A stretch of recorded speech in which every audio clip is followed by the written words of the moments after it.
बिस्मिल्लाहिर्रहमानिर्रहीम। क्लास हमारा आज का जो टॉपिक है इसमें हमने मायोफेशियल ट्रिगर पॉइंट्स के बारे में पढ़ना है। As the name is indicating myofascial, myo means muscles, fascial mean fascia. तो मायोफेशिया क्या है? ये फेशिया अटैच्ड है मसल्स के साथ, और जब ये किसी लोकलाइज्ड एरिया पे हाइपर इरिटेबल हो जाए, वहाँ पे हम पैल्पेट करें, वहाँ पे अगर हम फील करें, टेस्ट करें, प्रेशर अप्लाई करें, तो उस लोकलाइज्ड एरिया पे पेशेंट को पेन फील होगा और पेन एग्रावेट कर जाएगा। हमने मायोफेशियल पॉइंट्स में कुछ डिफरेंसेस देखने हैं कि ट्रिगर पॉइंट क्या होता है और टेंडर पॉइंट क्या होता है। अभी आप लोगों ने बताया कि ये मसल्स में हो सकता है और टेंडर पॉइंट अराउंड द बट्सा दूसरे स्ट्रक्चर हो सकते हैं। तो आज हम इन्हीं के ऊपर डिटेल में बात करेंगे। इसके अलावा मायोफेशियल ट्रिगर पॉइंट्स को समझना क्यों ज़रूरी है? समटाइम्स हमारे पास पेशेंट जब पेन कंप्लेन के साथ आते हैं तो हम उनसे हिस्ट्री लेते हैं कि आपका ऑक्यूपेशन क्या है, ये प्रॉब्लम कब से है, कितनी देर से है, और हम असेसमेंट करते हैं। तो उनके बाकी स्ट्रक्चर्स तो नॉर्मल होते हैं, बट जो ट्रिगर पॉइंट्स हैं, जो फेशिया है, वहाँ पे पेन है, और पैल्पेट करने से हम उसके कुछ स्पेशल टेस्ट परफॉर्म करते हैं और उससे हमें आइडिया हो जाता है कि ये ट्रिगर पॉइंट्स बने हुए हैं। इसके अलावा कुछ एरियाज में टेंडर पॉइंट्स होते हैं। तो टेंडर पॉइंट्स को किस तरह से लोकेट किया जाता है और ट्रिगर पॉइंट्स को कैसे लोकेट किया जाता है, इनमें लोकेशंस क्या होती हैं, कौन से एरिया पे किस तरह से पॉइंट्स बने होते हैं, हमने आज इसके ऊपर डिटेल में बात करी। जब हम असेसमेंट कंप्लीट कर लेंगे, हमें प्रॉब्लम का पता चल जाएगा कि किस एरिया में है, तो अकॉर्डिंगली हम उसको ट्रीट करेंगे। Myofascial trigger point release therapy किस तरह से की जाती है, उसमें कौन कौन सी टेक्निक्स हैं, आज हम थ्योरी का एक पोर्शन पहले करेंगे, उसके बाद प्रैक्टिकल पोर्शन होगा। तो थ्योरी के पोर्शन में ट्राई करिएगा कि जो इम्पोर्टेंट कॉन्सेप्ट्स हैं वो आज आप लोगों के क्लियर हो जाएं। किसी का कुछ क्वेश्चन हो, कुछ क्वेरी हो, तो आप उसी वक्त पूछ लीजिए। इसके अलावा एक दो और बातें मैंने आपसे करना थी कि आपका जो सिलेबस है, उस सिलेबस के एंड पे एक तो हम जो कैल्टन बोर्न की, फ्रेडी एम कैल्टन बोर्न की बुक पढ़ रहे हैं, वो बुक कंप्लीट है हमारे सिलेबस में। इसके अलावा मोलिगन के एक बुक से टॉपिक्स दिए गए हैं, और जब आप लोग अपना सिलेबस देखेंगे तो उस सिलेबस के एंड पे कुछ यूनिक टॉपिक दिए गए हैं, जिनमें से एक आज हम जो करने लगे हैं मायोफेशियल ट्रिगर पॉइंट्स का टॉपिक। तो इसको आप अच्छे से अंडरस्टैंड करिएगा, ये आपकी क्लिनिकल स्किल्स को बहुत इन्हेंस करेगा। और एक और बात समझ लीजिए कि इस टॉपिक के ऊपर बाकायदा वर्कशॉप्स करवाई जाती हैं और सेमिनार्स होते हैं, और उन सेमिनार्स में, उन वर्कशॉप्स में यही डाटा जो मैं आज आपसे शेयर करूंगा, जो स्लाइड्स आपसे शेयर करूंगा, यही वहाँ पे प्रेजेंट की जाती है। तो हमारे टीचर हैं सर आतिफ, ये लेक्चर उन्होंने तैयार किया था, उन्होंने डिलीवर किया, तो आज उन्हीं का तैयार करता जो लेक्चर है वो मैं आपसे शेयर करूँगा। तो मैं आपसे स्क्रीन शेयर करने लगा हूँ। मायोफेशियल ट्रिगर पॉइंट थेरेपी, इसका जो मेन टाइटल है मायोफेशियल ट्रिगर पॉइंट वर्कआउट। हमने ट्रीट करना है ट्रिगर पॉइंट्स को, और ट्रिगर पॉइंट्स के बारे में हमें सबसे पहले ये पता होना चाहिए कि इनमें डिफरेंस क्या है। और जब हम डायग्नोस करते हैं तो हमारे पास दो तरह के डायग्नोसिस बनते हैं। एक तो हम नाम दे रहे हैं मायोफेशियल पेन सिंड्रोम, और ये टेंडर एरिया होता है और इसी को हमने जो है MTRPS यानी कि मायोफेशियल ट्रिगर पॉइंट्स का नाम दे। अब उन पॉइंट्स को किस तरह से लोकेट करना है कि प्रॉब्लम क्यों हो सकता है, ये बात पहले जो पॉइंट लिखा है इसको समझिए।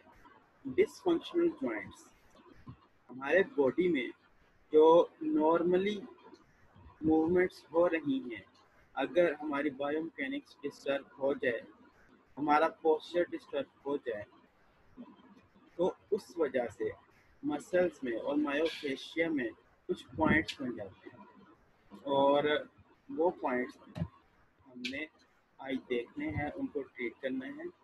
और इसकी तरह कुछ हमारे पास टेंडर पॉइंट्स भी होते हैं। जो ट्रिगर पॉइंट्स हैं वो क्यूटेनियस हो सकते हैं, लिगामेंटस हो सकते हैं, पेरियोस्टियल एंड फेशियल।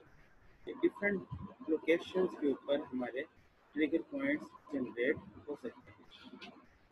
हमने जब ये थेरेपी करनी है, मायोफेशियल ट्रिगर पॉइंट थेरेपी, हमारा सबसे मेजर फोकस और गोल क्या होगा कि हमने पेन मैनेज करना है। पेशेंट की पेन मैनेज हो जाएगी तो जब भी पेन के साथ पेशेंट होता है उसकी रेंजेस भी लिमिटेड हो जाती हैं।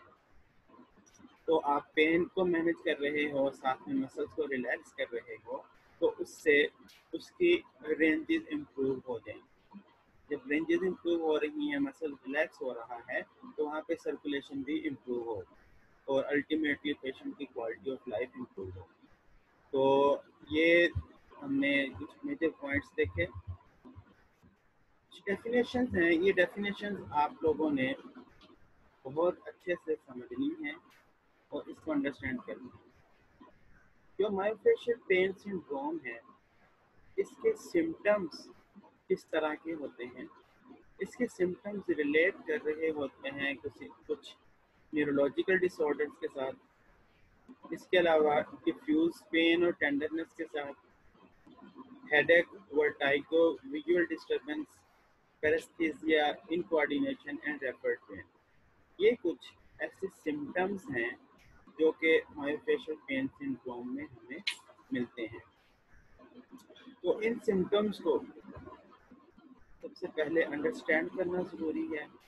जब आप अंडरस्टैंड कर लोगे उसके बाद आप उसका एक डायग्नोस करोगे। उसके लिए जो हम डायग्नोसिस करते हैं उसे हम मायोफेशियल पेन सिंड्रोम का नाम देते हैं और मायोफेशियल पेन सिंड्रोम के लिए जो हम ट्रीटमेंट करेंगे उसे हम myofascial trigger point release therapy या ट्रिगर पॉइंट थेरेपी का नाम देते हैं। एक और दूसरी बात, टेंडर पॉइंट में और ट्रिगर पॉइंट में सबसे बड़ा डिफरेंस क्या होता है कि ट्रिगर पॉइंट की पेन रेडिएट करती है अपने सराउंडिंग स्ट्रक्चर्स में, सराउंडिंग एरिया में, जबकि टेंडर पॉइंट की पेन उस एरिया पे लोकलाइज्ड रहती है, वो पेन रेडिएट नहीं करती।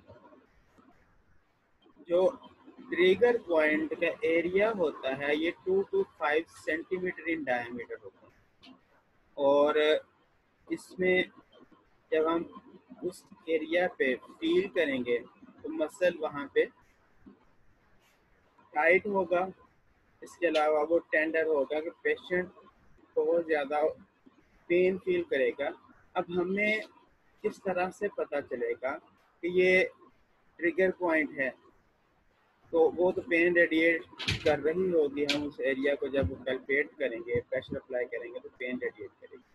टेंडर पॉइंट पे इस एरिया पे लोकलाइज होगा। कुछ क्लियर कट फीचर्स होते हैं, कुछ साइंस होते हैं जिनसे हम उसको आइडेंटिफाई करते हैं और उनमें सबसे बड़ा जो आइडेंटिफिकेशन पॉइंट होता है कि पेशेंट जंप आउट करता है। आपने प्रेस किया और पेशेंट ने एकदम जंप किया। इसके अलावा पेशेंट के फेशियल एक्सप्रेशन चेंज हो जाते हैं। तो ये चीज़ें इंडिकेट कर रही होती हैं कि पेशेंट का उस एरिया पे ट्रिगर पॉइंट है।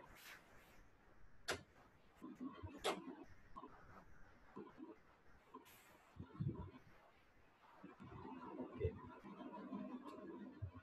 ये बात समझ लीजिए कि जो हेल्दी मसल्स हैं, जो नॉर्मल मसल्स हैं, वहाँ पे कोई हमें ट्रिगर पॉइंट्स नहीं मिले, कोई रेफर्ड पेन नहीं मिलेगी। तो ये मैंने जो अभी आपसे बताया कि अब पॉजिटिव जंप साइन ये इंडिकेट कर रहा होगा कि जहाँ पे आपने हैंड प्लेसमेंट की है वो ट्रिगर पॉइंट डेवलप हुआ है। इसके अलावा इंक्लूडिंग विड्रॉल हो सकता है, पेशेंट आपसे कहेगा कि जी छोड़ दें, बस करें। कोई आपको वर्बल रिस्पॉन्स दे सकता है, उसके फेशियल एक्सप्रेशन चेंज हो सकते हैं। तो ये सारी की सारी चीज़ें हम जब प्रेशर अप्लाई करेंगे, पल्पेट करेंगे, फर्म पल्पेट लिखा है या इसको प्रेशर अप्लाई करना आप कह लें, इन दोनों बातों को आपने यहाँ पे समझना है। मायोफेशियल ट्रिगर पॉइंट्स कब डेवलप होते हैं और इनमें एक्चुअल में मैकेनिज्म क्या होता है कि वहाँ पे माइक्रो ट्रॉमा हो सकता है या मैक्रो ट्रॉमा हो सकता है। इस वजह से sustained muscle contraction from a postural dysfunction. Office worker हैं, उन्होंने अपना पोस्चर डिस्टर्ब किया हुआ है, या स्टूडेंट्स हैं, या यंग एज के अंदर आप एक काम बहुत अरसे के लिए कर रहे हो और उसमें आपकी मूवमेंट और पोस्चर डिस्टर्ब है, तो उस वजह से मसल्स के ऊपर कॉन्टिन्यूस स्ट्रेस आता है, मसल्स कॉन्टिन्यूस कॉन्ट्रैक्टेड स्टेट में रहते हैं, तो उस वजह से ये पॉइंट्स डेवलप हो जाते हैं। इन पॉइंट्स को क्लासिफाई किस तरह से किया जा सकता है? इनकी क्लासिफिकेशन मेजरली हम 2 टाइप्स में करते हैं। एक को एक्टिव ट्रिगर पॉइंट का नाम दिया और दूसरे को लेटेंट ट्रिगर पॉइंट का नाम दिया। एक्टिव ट्रिगर पॉइंट्स क्या होते हैं कि जैसे ही आप पल्पेट करते हो तो वहाँ पे पेन अपीयर होगा और वो रेफर करेगा सराउंडिंग एरिया में, और वो रेस्ट पे भी हो सकता है, विद मोशन भी हो सकता है कि हम उस मसल को मूवमेंट करवा के भी चेक कर सकते हैं। रेंजेस लिमिटेड होंगी। उसके बाद वहाँ पे मसल वीकनेस होगी। जो मायोफेशियल ट्रिगर पॉइंट्स हैं ये हमेशा टेंडर होते हैं, पैल्पेट करने से वहाँ पे पेन फील होता है। जबकि कुछ पॉइंट्स होते हैं जिनको हम लेटेंट ट्रिगर पॉइंट्स कहते हैं। ये मेजॉरिटी ऑफ ट्रिगर पॉइंट्स में अपीयर होते हैं और यूजुअली एसिम्प्टोमेटिक होते हैं, but may have all other clinical characteristics of active trigger points. Special हमें उसको हम लोकेट नहीं कर सकते, ये बहुत सी जगहों पे बने होते हैं लेकिन इनके फीचर्स एसिम्प्टोमेटिक होते हैं। तो इस तरह के जो पॉइंट होते हैं उन्हें हम लेटेंट ट्रिगर पॉइंट का नाम देते हैं। इसके अलावा कुछ हमारे पास एसोसिएटेड ट्रिगर पॉइंट्स भी हैं। ये कब डेवलप होते हैं? ये कंपनसेटरी रिस्पॉन्स के तौर पे डेवलप होते हैं, और कंपनसेटरी ओवरलोड या शॉर्टेड रेंज ऑफ मोशन होती है। रेफर्ड फिनोमेना हो सकता है, किसी और मसल की वजह से ये पेन किसी दूसरे मसल में पॉइंट जनरेट कर सकते हैं। हमारे पास इस तरह के जो ट्रिगर पॉइंट्स होते हैं उनको हमने 2 टाइप्स में डिवाइड किया। एक को हम नाम देते हैं सैटेलाइट ट्रिगर पॉइंट्स। ये उस जो रेफरल एरिया है, जो जोन है एक मसल का, उसके रेफरल जोन में ये मौजूद होते हैं। जबकि जो सेकेंडरी ट्रिगर पॉइंट्स हैं ये एक्टिव होते हैं जब मसल को ओवरलोड अप्लाई किया जाता है या उसका साइनर्जी पैटर्न डिस्टर्ब हो जाए। साइनर्जी पैटर्न क्या होता है इसके ऊपर मैं आपसे कोशिश करूंगा विद इन 2-3 लेक्चर्स एक लेक्चर कंडक्ट करूँ साइनर्जी पैटर्न का आपको पता हो। इसके अलावा हमने इन पॉइंट्स को लोकेट कर लिया, क्लासिफाई कर लिया। जब आप क्लासिफिकेशन कर ली है, यहाँ पे अगेन डिफरेंस यही लिखा है कि जो हमारे पास ट्रिगर पॉइंट्स हैं उसमें रेफर्ड पेन मिलेगी, जबकि टेंडर पॉइंट्स में पेन रेफर नहीं होती, वो एब्सेंट होती है। अब टेंडर पॉइंट्स एक मसल्स की स्पेसिफिक कंडीशन है जिसे हम फाइब्रोमाइल्जिया का नाम देते हैं। तो फाइब्रोमाइल्जिया में टेंडर पॉइंट्स बने होते हैं और 18 पॉइंट्स हैं हमारे बॉडी में जहाँ पे फाइब्रोमाइल्जिया के केस में पेन होती है। अच्छा, मैं इसको एक दोबारा चल जी, तो हम बात कर रहे हैं किस तरह से डिफ्रेंशिएट करना है। तो डिफ्रेंशिएशन पॉइंट आपको पता चल चुका। मैंने एक एमसीक्यूज पॉइंट ऑफ व्यू से भी और वैसे भी इसकी लोकेशन फाइब्रोमाइल्जिया के ऊपर हम एक पूरा केस सिनेरियो पढ़ेंगे।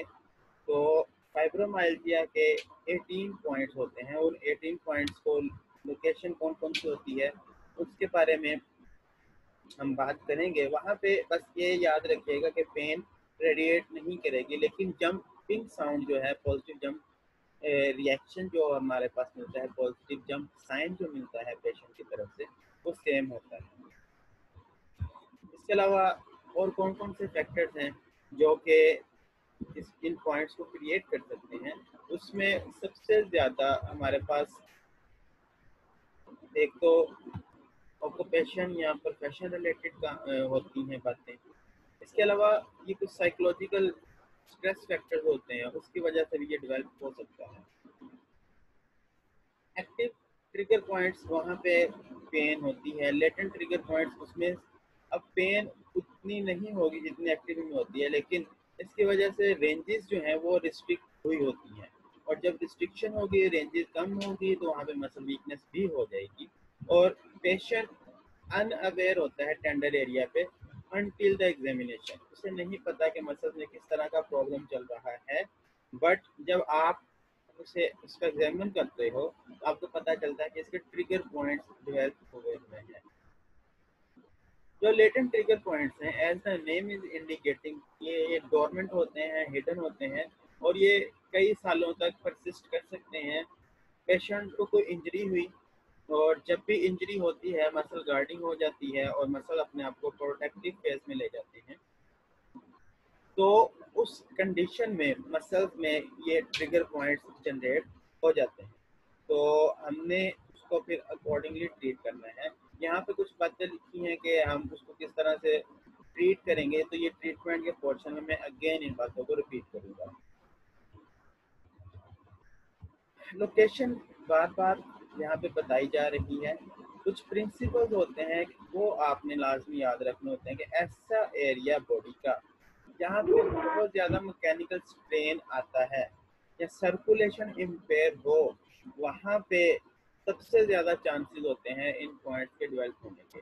यहाँ पे कुछ मसल्स बताए गए हैं कि अपर ट्रैप्स में levator scapulae, infraspinatus, quadratus lumborum and gluteus minimus, ये पॉइंट्स हैं जहाँ पे पेशेंट को सबसे ज़्यादा पेन होगी और सबसे ज़्यादा प्रॉब्लम ये पॉइंट्स डेवलप हो सकते हैं। यहाँ पे ये बात जो मैंने अभी आपको बताई थी कि पेन की वजह से तो ये डेवलप होंगे ही, इंजरी की वजह से होंगे। इसके अलावा social, behavioural and psychological disturbances और इससे रिलेटेड जो बातें होती हैं उन उन वजह से भी ये पॉइंट्स डेवलप हो जाते हैं।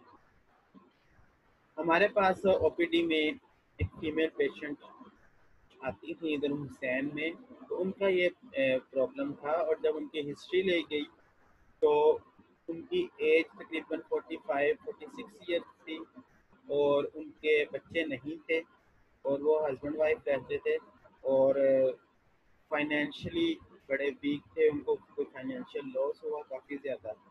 तो ये मल्टीपल फैक्टर्स होते हैं, और इन सारे, और घरों में उसमें काम का भी वो खुद ही करती थी घर का सारा काम, और सास भी थी, उसकी बातें भी सुनती थी, औलाद नहीं थी, परेशानियां बहुत ज़्यादा थी।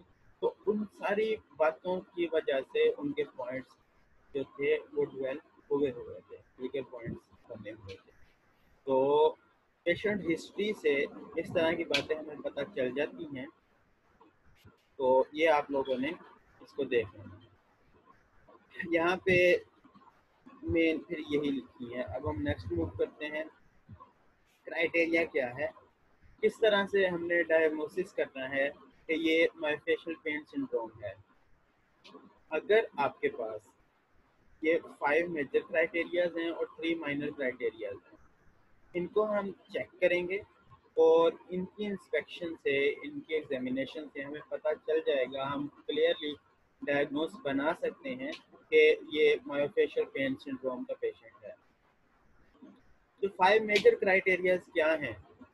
इनमें पहला पॉइंट है लोकलाइज्ड स्पॉन्टेनियस पेन। पेशेंट कहेगा कि मुझे यहाँ पे बैठे बैठे अचानक से दर्द स्टार्ट हो जाए, तो ये एक लोकलाइज्ड है। और स्पॉन्टेनियस ऑटोमेटिकली, कोई काम नहीं किया, कुछ भी नहीं हुआ, बस ऑफिस में बैठा हुआ था, अचानक से पेन शुरू हो गई। यहाँ स्पॉन्टेनियस पेन के अलावा वहाँ पे अल्टर्ड सेंसेशंस भी होना शुरू हो जाती है, जो कि पेन को रेफर कर सकती है।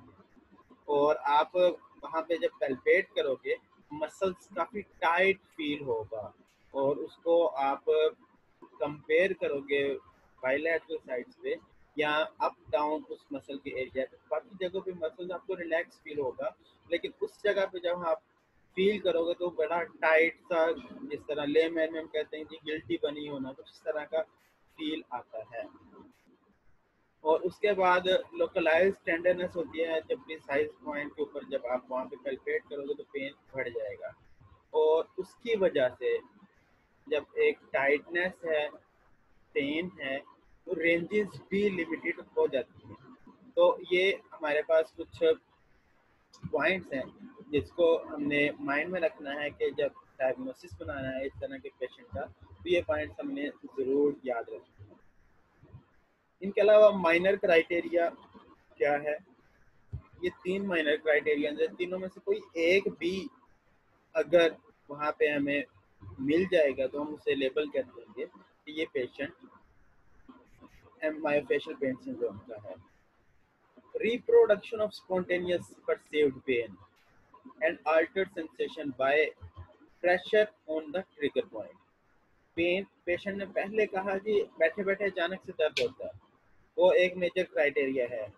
आपने पल्पेट किया और उसकी पल्पेशन से उसकी पेन रिप्रोड्यूस हुई है, तो ये एक माइनर क्राइटेरिया है यो, और ये कंफर्म कर रहा है कि ये एमपीएस का पेशेंट है। इसके अलावा जब हम वहाँ पे स्नैपिंग पैल्पेशन करते हैं, पैल्पेट करते हैं, उसे थोड़ा सा टैप करते हैं, तो या नीडल इंसर्ट करते हैं, तो उस वजह से भी वहाँ पे मसल रिस्पॉन्स जो है वो एलिसिट हो जाता है, इंक्रीज हो जाता है।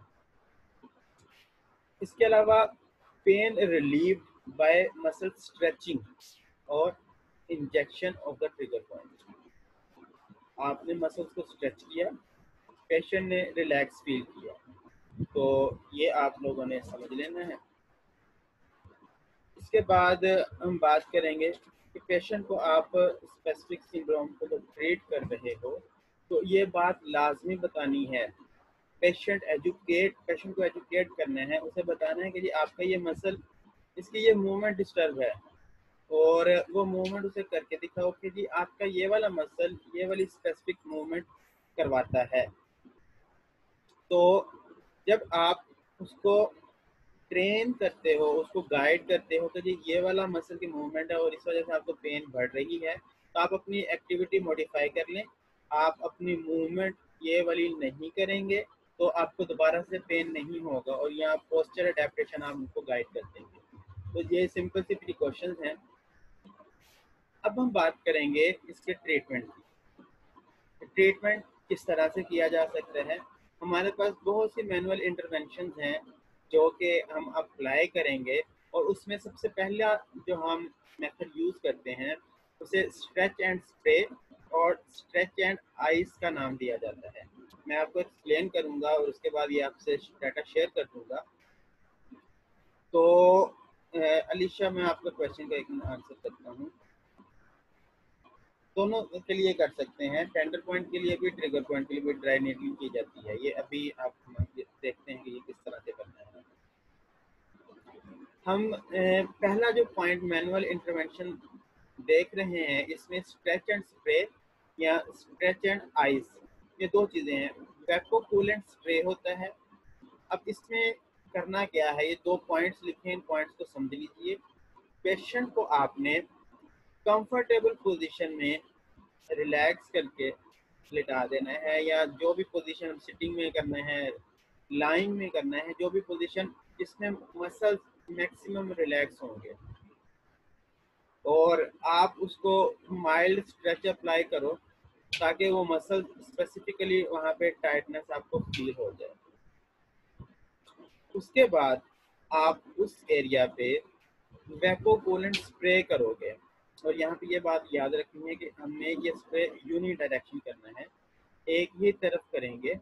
और उसके बाद आप फुल स्ट्रेच अप्लाई कर दोगे। इन केस आपके पास ये स्प्रे नहीं है, उस वक्त आप आइसिंग करते हो। बर्फ लेके किसी इन्वेलप में, प्लास्टिक बैग में, और यहाँ हमारे पास कोल्ड पैक्स होते हैं, तो हम इन कोल्ड पैक्स को भी अप्लाई कर सकते हैं, लेकिन बेस्ट हमारे पास आइसिंग है कि हम उसको वहाँ पे अप्लाई करेंगे और यूनी डायरेक्शन अप्लाई करेंगे। और जब ये काम कर लिया, पे आइसिंग से क्या हो रहा है, पेशेंट की पेन कम हो रही है। और उसके बाद आप उसके ऊपर स्ट्रेच अप्लाई करते हो, तो स्ट्रेच अप्लाई करने के बाद वहाँ पे आपको रिलैक्सेशन मिलेगी, पेशेंट बहुत रिलैक्स फील करेगा। तो ये एक फर्स्ट मेथड है। इसके अलावा हमारे पास जो सेकंड मेथड लिखा गया है, इसमें हमने क्या करना है, यही बातें यहाँ पे आपको पढ़िएगा कि 18 इंचेस अवे आपने जो आइसिंग करना है, तो उसको कोशिश करें कि 18 इंच यानी कि दूर से रख के 1 से 1.5 फुट दूर से रख के जब आप स्प्रे करेंगे तो मैक्सिमम एरिया वहाँ पे कवर होगा। और उसके बाद जब स्ट्रेच अप्लाई करोगे तो उस स्ट्रेच से पेशेंट रिलैक्स फील करेगा। ये जनरल बातें हैं। इसके अलावा यहाँ पे देखिए कि हमें सेवरल ट्रीटमेंट्स रिक्वायर होते हैं। अगर आपके पास वेपोकूलेंट स्प्रे नहीं है तो आप आइसिंग उसकी जगह पे कर सकते हैं। ये फर्स्ट टेक्निक है, इसको आपने अप्लाई करना है ट्रिगर पॉइंट्स को क्रिएट करने में। हमारे पास जो सेकंड मेथड है, इसे हम मसल स्ट्रिपिंग का नाम देते हैं। अब मसल स्ट्रिपिंग क्या है कि आपने अपने थंब के साथ जहाँ पे पेशेंट को पेन फील हो रही है वहाँ पे प्रेशर अप्लाई करके स्लाइड करना है। इसमें हम कोई लुब्रिकेंट भी यूज़ करते हैं ताकि पेशेंट कंफर्टेबल फील हो। इस टेक्निक का दूसरा जो मैकेनिज्म है, हम जब प्रेशर अप्लाई कर रहे होते हैं तो वहाँ पे इस्केमिक कॉन्ट्रैक्शन होती है, और जब हम उसको रिलीज करेंगे तो जो साइड पे हमारी ब्लड कैपिलरीज हैं उनसे ब्लड फ्लो करेगा, रश करेगा टुवर्ड दैट स्पेसिफिक पॉइंट। तो उसके बाद हम वहाँ पे रिलैक्सेशन इंड्यूस कर लेंगे। ये वाली टेक्निक समटाइम्स पेशेंट के लिए पेनफुल होती है, तो उसको आपने केयरफुली ट्रीट करना है। हमारी क्लास एंड होने वाली है, जैसे ही क्लास एंड हो तो आप इसे दोबारा से रिज्वाइन करिएगा। हमारे पास मसाज थेरेपी है, इसको भी हम फाइब्रस बैंड जो डेवलप हुए होते हैं उनको ब्रेक करने के लिए अप्लाई करते हैं। प्रेशर अप्लाई किया जा